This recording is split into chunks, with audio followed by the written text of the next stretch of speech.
Lately, I've been on a journey where I've been trying out different PRS SE models of guitars, and I'd have to say, so far, I've not been disappointed. I owned a PRS core model Silver Sky, but sold it. I don't remember why. I wanted to try out a PRS SE Silver Sky. I purchased a 2022 brand new guitar. When you compare the specifications of a new 2022 and a 2025 SE Silver Sky, the only differences are cosmetic, like the tuning knobs and guitar finishes. I like buying a new model guitar that's a couple years old. You can really save money this way because it's kind of like buying a car that's last year's model. John Mayer and Paul Reed Smith co-designed the Silver Sky guitar over the course of more than 2 years, drawing inspiration from Mayer and Smith's favorite elements of vintage 1963 and 1964 Fender Stratocasters. The core model of the Silver Sky was released in 2018, and the first SE model Silver Sky was released in 2022. I guess mine was part of the first year's release. So the specifications for the SE Silver Sky.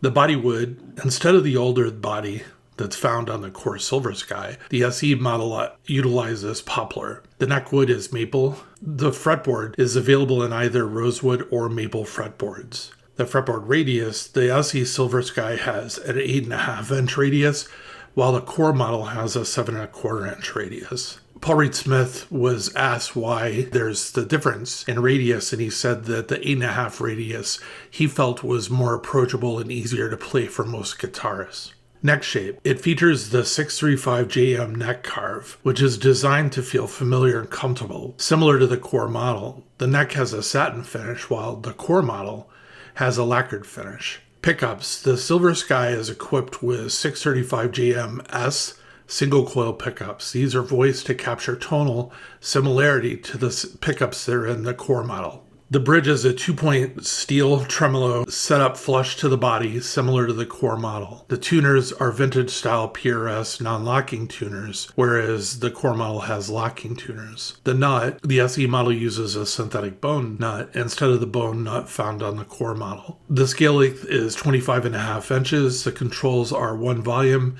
and 2 tone controls and a 5-way blade pickup switch. It has a bolt-on neck. The SE is built in Indonesia under contract with Quartec, and it comes with a PRS gig bag. The suggested retail is $849, but I've seen new guitars go for less on Reverb. Matter of fact, I saw one today that was like $799. A used guitar sells for $418 to $573 depending upon condition. Observations. Playability. The neck is very comfortable to play. I found no sharp fret edges and no fret rocking. Overall, I'd describe the frets as smooth and very well dressed. There is something that caught my eyes about the neck.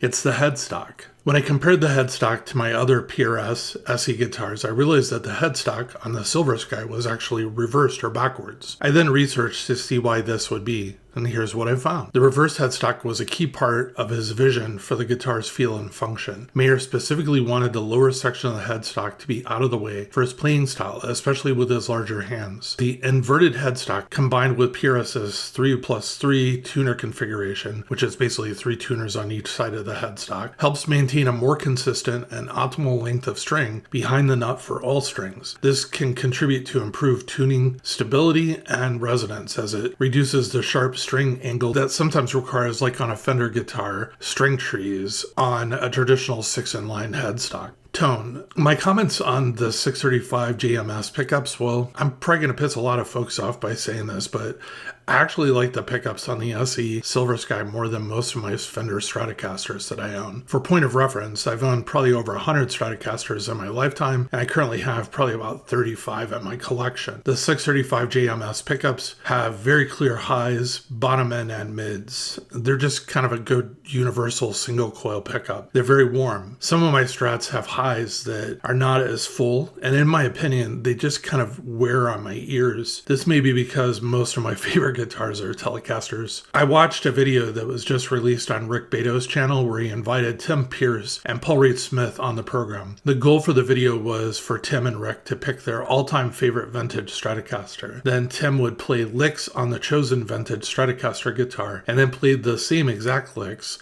on a from the factory SE Silver Sky. Paul I'll even throw in an NF3 guitar into the mix for good measure. When hearing Tim play the various guitars, I was totally blown away that I preferred the PRS SE over the Fender Stratocaster guitars. And I didn't like the NF3 sound at all, as it sounded muted or muffled to me in comparison to the Fender and the SE Silver Sky. The SE guitar was very close to the real 50s and 60s vintage Strats in sound and tone, but to my ears was just kind of smoother overall. The video got me excited to pull out my guitar that I had recently acquired and take a look at it. I've included a link to the YouTube video. The overall build quality. The guitar is very well made. I could not find any defects with my guitar. I did not, however, like the tuners, but this is a personal preference and not a functional thing, because I prefer to have locking tuners on a 3x3 style guitar. It's just easier for me to string the other side of the headstock and to tune with locking tuners on a 3x3.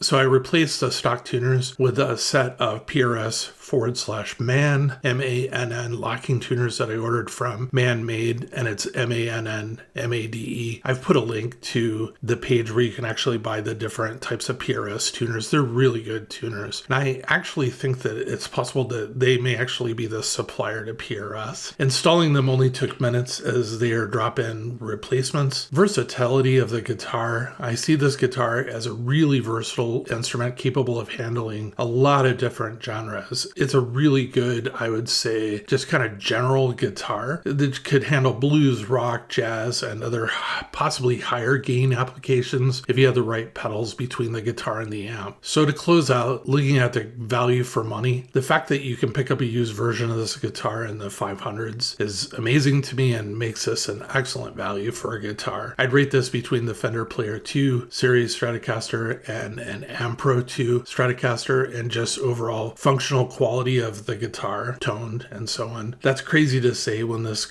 is a guitar that's made in Indonesia. A lot of folks will, in the comments, just discount the guitar just because of that fact. In my opinion, they're being short-sighted. Not to use an overused phrase, but the PRS SE Silver Sky punches well above its price and origins of manufacture.